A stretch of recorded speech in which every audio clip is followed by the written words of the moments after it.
참소를 계속 하는 거예요. 너 저기 저 사람 미워했지, 뭐 너 저기 저 이쁜 여자 지나가는 이렇게 쳐다보고 나서 너 속으로 뭔 생각했어 이놈아, 막 이러고. 그냥 남자니까 이제 이러고, 여자는 또 어떤 뭐 멋있는 건장한 청년 지나가면 또 뭐 생각, 뭐 여기 앉은 분들이야 늙어가지고 뭐 그런 생각도 없겠지만은 어쨌든 그렇게 한 거 참소를 받는다 이거예요. 계속해서 이 참소자는 밤낮으로 참소한다고 그래서 하나님 앞에서 그렇게 잠도 안 자고 참소하는 거예요. 이 참소자를 이겨야 된다 이거예요. 뭘로? 이게 그리스도의 피로 이긴다는 거예요. 이게 믿음이잖아요. 또 우리 형제들이 이기는데 어떻게 했냐? 우리 형제들이 어린 양의 피와 자기의 증거하는 말씀으로써 그를 이겼다. 참소자를 말씀으로 이기는 것을 말하잖아요. 이게 이기는 거예요. 이렇게 이겨야, 이기는 자들만 거룩한 성에 들어가면 권세를 얻는 거니까 어린 양의 신부가 될 수 있는 겁니다. 아까 내가 12시에 시작했는데 30분에 마치겠습니다. 10분 더 하겠습니다.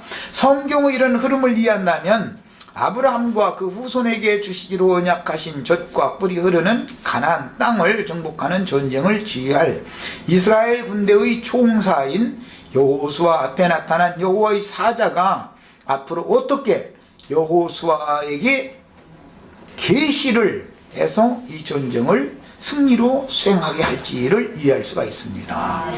하나님의 계시가 있어야 영적 전쟁은 이길 수 있는 것이죠. 히브리서 1장 7절로 8절 읽겠습니다. 또 천사들에 관하여는, 아들에 관한 말씀을 다 이제 하고 나서는 말이에요. 천사들에 관하여는 그는 그의 천사들을, 즉 그리스도는 그의 천사들을 바람으로 부르신다. 바람이라는 것은 영, 호흡, 숨, 여러 가지로도 번역된 바람입니다. 스가랴서 이런 데 보면은 천지 사방에 있는 네 말들 이야기가 나오고 그들이 바람천사라고 나와 있죠. 바람이라고 그랬죠. 세상 사람들도 흔히 자네가 오늘 무슨 바람 불어서 여기 갑자기 이렇게 왔나? 그러면 그게 바람 타고 왔죠. 급하고 강한 회리 바람 타고 그가 저쪽에 있던 사람이 여기 갑자기 온 거예요. 엘리야가 급하고 강한 회리 바람 타고 하나님께로 갔죠. 그냥 바람 타고 어디 댕기는 거. 나 이제 또 조금 있으면 바람 타고 목포 갈 거야 지금. 그 어떤 영이다 이거요. 오늘 천안서울이 공자매님이 영이 여기다 데려다 놓은 것이지 몸이 왔다고 생각하면 안 되는 거예요.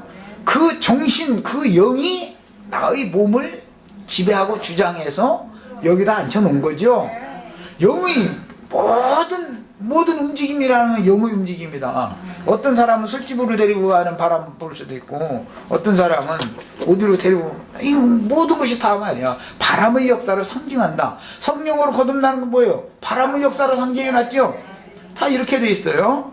자, 바람으로 그의 사역자들을 불꽃으로 삼는다. 불꽃이라는 것은 양면이 있습니다. 한 면에는 태우는 면이 있지만 한 면에서는 비추는 면이 있죠. 그래서 성령은 급하고 강한 바람같이도 왔다고 돼 있지만 불의 혀같이 보였다고도 돼 있죠.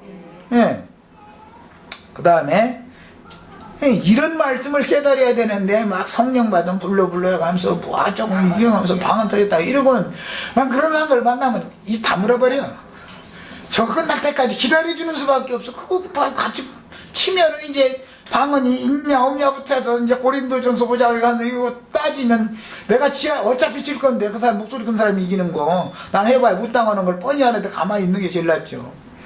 이 사람들에게 진리를 가르친다는 이렇게 어려운 거예요. 잘못된 것이 세뇌당하면 어떤 사람은 순진하기 때문에 진리를 딱 가르치면은 잘못된 것이 붙잡고 내 속에 이 어둠에 썩구나 싶으면 딱 버려버리는데 그걸 안 버리려고 하는 사람들이 많거든요. 견고한 진이 꺾어지지 않는 거죠, 그게. 아들에 관하여는 하나님이요 주의 보좌하는, 그러니까 아들이 곧 하나님이죠. 주의 보좌하는, 근데 주의 보좌라고 그러니까 또 이제 뭐 의자가 3개 있는 자 이런 얘기해서 이것도 참 주의 보좌라는 하나님의 얼굴, 하나님의 형상, 하나님의 영광 자체를 말하는 것이죠.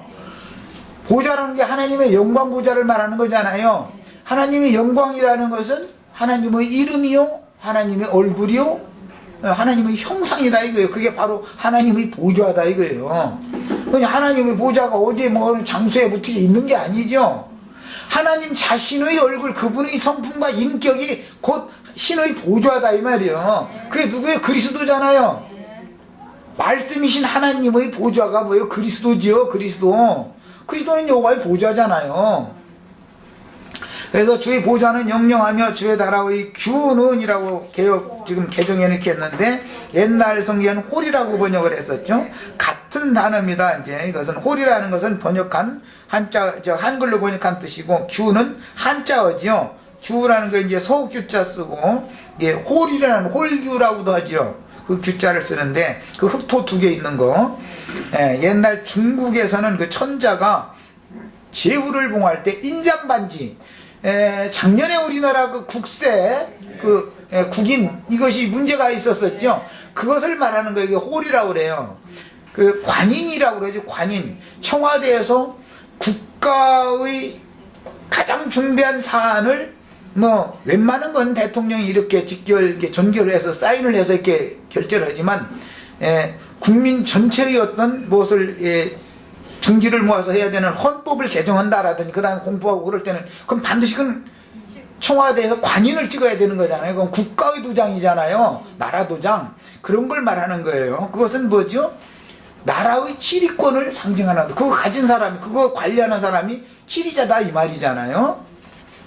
상징입니다. 그래서 옛날에는 중국에서 그 천황은 이제 각 그 성의 제후를 봉할 때 그 어인이라 해서 그걸 찍어서 이렇게 줬죠. 그 다음에 흑암의 권세계에 사로잡힌 사람들에게, 이것은 이제 뭐 규라고 그랬고 홀이라고 그랬는데, 좀 쉬운 표현으로 하자면 성령의 인이다 이렇게 돼 있어요. 해석은 우리 형제 자매님들이 하나님의 나라의 주민등록에 등재가 되었다. 주민등록 중에는 분명히 그 동해사무소 동장의 관인이 찍혀있죠. 개인의 사인을 찍는 게 아니고 반드시 관인을 찍죠. 네모로 돼 있는, 그건 공적으로 인정하는 도장이다. 관인이라는 것은 아무나 함부로 막 찍는 게 아니죠. 그거는요. 그 동장의 관인은 그 동사무소 전체를 대표하는 거잖아요. 동장 얼굴이잖아요. 마찬가지예요. 그래서 이런 것은 이제 우리가 하나님의 나라의 자녀가 되었고 아들이 되었고 백성이 됐다라는 것을 인증을 할 때는 홀로 도장, 어인 도장, 천국 도장을 딱 찍는 건데 이걸 홀이라고 그래요. 그래서 이것은 이제 해석을 하자면 성령의 인침을 받는다 이렇게 말하죠. 인이라는 도장 찍는 것을 말하는 거예요. 자, 흑암의 권세에게 사로잡힌 사람들에게 전도하여 빛이신 하나님께 나오게 하는 영적 전쟁에서 이스라엘 백성들이 하나님의 군대로 편성되어 적군과 싸우는 것은 하나님께서 그의 부리시는 천군을 동원하여 앞서 싸우심으로 전쟁은 여호와께 속한 것이지 이스라엘의 군사 수가 많고 적음에 판가름나는 것이 아닌 것을 알 수 있습니다. 예, 하나님이 누구와 함께 있느냐에 따라서 이기고 지는 것이 결정한다. 마귀 나라니까 사단의 나라도 그 나라의 홀이 있겠죠. 안경도 누구에게 인을 치잖아요. 짐승의 이름이나 그 이름의 수를 이마에나 손에 표시로 받는다 이 말은 마귀에게 속한 것이고 마귀의 것이라고 하는 것을 확증한 도장을 찍어 놓는다 이런 뜻이잖아요. 성령의 인침을 받는 것과 마귀의 인침을 받는 것이 성경에 이렇게 대비되고 있어요. 결국은 어떤 도장 인침을 받는 것도 결국은 전쟁인 것을 알 수 있는 거예요. 자, 성경의 모든 전쟁에 관한 기록들은 주님의 구속을 받은 성도들의 영의 생각을 주장하는 빛의 천사들과 복음을 믿지 않는 사람들의 육신의 생각을 주장하는 어둠의 천사들이 전쟁을 하는 것을 의미하며, 성도들 각자가 성령의 소욕을 따르는 영의 생각과 육체의 소욕을 따르는 육신의 생각 사이에서 통상적으로 벌어지는 전쟁은 각 사람이 통상적으로 체험할 수 있는 영적 전쟁이다. 기본적으로는 각 사람의 영적 전쟁에서 이겨야 되는 얘기죠. 그래야 하나님의 나라의 군대가 원수의 군대를 이길 수 있는 거죠. 각 개인이 지면은 전체가 지는 거니까 이거 결국은. 열왕기하 6장 17절에는 엘리사와 수많은 천군이 함께 있는 것을 아람 군대의 위협에 떨고 있던 엘리사의 수종자인 게하시의 눈을 열어서 보게 하니까 보여졌죠. 또 엘리야를 잡으러 보낼 때 엘리야가 혼자 다니는 게 아니었었죠. 천사들이 엘리야를 수종하고 있었었죠. 보호하고 있었었죠. 이런 것은 모두 예수님이나 전도자들이 어디를 보냄을 받는 것은 그 사람만 가는 것이 절대 아니다라는 것을 이제 깨달으셔야 되겠어요. 오늘은 시간이 없어서 여기까지만 하고 다음 시간에 더 이어서 하도록 하겠습니다. 자, 기도하고 마칩니다.